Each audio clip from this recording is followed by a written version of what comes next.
ನಮಸ್ಕಾರ ಗೆಳೆಯರೆ, ಯೂನಿವರ್ಸಲ್ ಅಪ್ಡೇಟ್ಗೆ ಸ್ವಾಗತ. ಈ ಮೊದಲ ಪ್ರಯತ್ನಕ್ಕೆ ನಿಮ್ಮ ಸಹಕಾರ ಇರಲಿ. ಇಷ್ಟವಾದರೆ ಸಬ್ಸ್ಕ್ರೈಬ್ ಮಾಡಿ, ಬೆಲ್ ಬಟನನ್ನು ಒತ್ತಿ. 2024ರಲ್ಲಿ ಏಕದಿನ ವಿಶ್ವಕಪ್ ಭಾರತ ಗೆಲ್ಲುತ್ತದೆ ಎಂದು ಭಾರತೀಯ ಅಭಿಮಾನಿಗಳು ಕನಸು ಕಾಣುವಾಗ ಕೊನೆಯ ಕ್ಷಣದಲ್ಲಿ ಭಾರತ ಸೋಲನ್ನು ಅನುಭವಿಸಬೇಕಾಯಿತು. ಆ ಸೋಲು ಈಗಲೂ ಮರೆಯಲು ಆಗುತ್ತಿಲ್ಲ. T20 ವಿಶ್ವಕಪ್ ಗೆದ್ದು ಸ್ವಲ್ಪ ನೋವು ಕಡಿಮೆ ಮಾಡಿದ ಟೀಮ್ ಇಂಡಿಯಾ ಈಗ ಏಕದಿನ ವಿಶ್ವಕಪ್ ಸೋಲಿನ ನೋವನ್ನು ಸಂಪೂರ್ಣವಾಗಿ ಮರೆಸುವ ಅವಕಾಶ ಸಿಕ್ಕಿದೆ.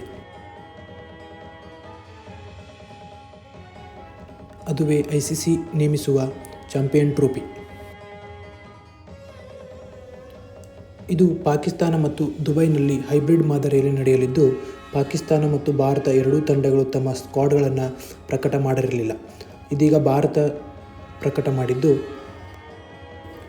ಭಾರತ ತಂಡವನ್ನು ನೋಡುವುದಾದರೆ ಎಲ್ಲರ ನಿರೀಕ್ಷೆಯಂತೆ ನಾಯಕನಾಗಿ ರೋಹಿತ್ ಶರ್ಮಾ ತಂಡವನ್ನು ಮುನ್ನಡೆಸುತ್ತಿದ್ದಾರೆ.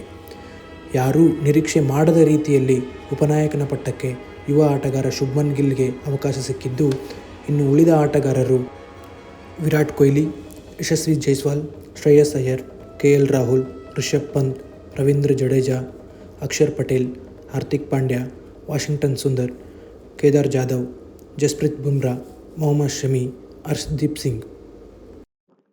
ರೋಹಿತ್ ಮತ್ತು ವಿರಾಟ್ಗೆ ಇದು ಕೊನೆಯ ICC ಟ್ರೋಫಿ ಆಗಿರಬಹುದು. ಅದಕ್ಕೆ ಇವರಿಬ್ಬರ ಮೇಲೆ ಹೆಚ್ಚಿನ ನಿರೀಕ್ಷೆ ಇದ್ದು, ಆಡಲೇಬೇಕಾದ ಒತ್ತಡ ಇವರಿಬ್ಬರ ಮೇಲಿದೆ. ಇನ್ನು ತಂಡಕ್ಕೆ ಮರಳಿದ ವೇಗಿ ಮೊಹಮ್ಮದ್ ಶಮಿ ಏಕದಿನ ವಿಶ್ವಕಪ್ನ ಫಾರ್ಮನ್ನೇ ಮುಂದುವರಿಸಬೇಕು.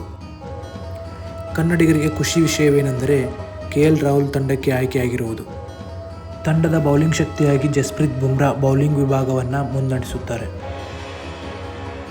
ಏನೇ ಆಗಲಿ 2025ರ ಚಾಂಪಿಯನ್ ಟ್ರೋಫಿ ಭಾರತ ಎತ್ತಿ ಹಿಡಿಯಲೆಂದು ಆಲ್ ದ ಬೆಸ್ಟ್ ಹೇಳುತ್ತಾ, ನಮ್ಮ ಮಾಹಿತಿ ಇಷ್ಟವಾದರೆ ಲೈಕ್, ಶೇರ್ ಮತ್ತು ಸಬ್ಸ್ಕ್ರೈಬ್ ಮಾಡಿ, ಬೆಲ್ ಬಟನನ್ನು ಒತ್ತಿ.